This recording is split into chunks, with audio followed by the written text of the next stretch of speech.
Well, you've seen doping in many sports, but badminton is not one that I would have expected. But we are seeing that. It's trending on the web in Asia. And joining us to talk about that and other trends is Joyce Howe of Google. Joyce, badminton, shuttlecocks, long rackets, what is going on? The big scandal in sports, at least in Singapore and Malaysia last week, was of course that Malaysian badminton champion Lee Zhongwei was found to have tested positive for the drug dexamethasone, which is apparently a steroid that some are using in a lot of stem cell trials. And so when he was found to have tested positive for this drug, his titles were stripped, and that caused a huge stir. Does it come in other things?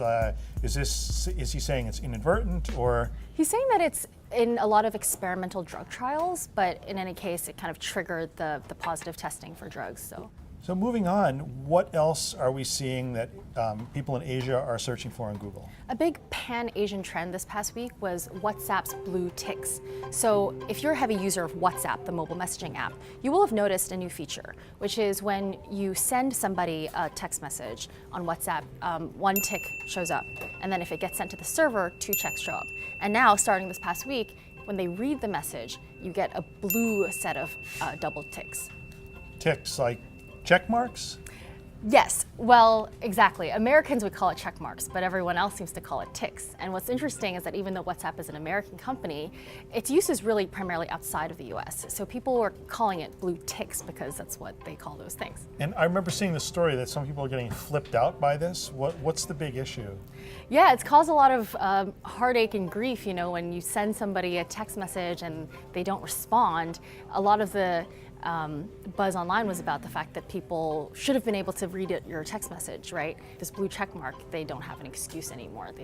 Other people can see when they've read their message. Well, you know what else causes a lot of heartache and grief is body odor, especially armpit odor. And we were talking about that before. Why is that trending now on Google? Well, in Taiwan right now, they're having mayoral elections all across the country. And one of the candidates for the Taipei City Mayor position, Sean Lin, was caught in a rather curious pose.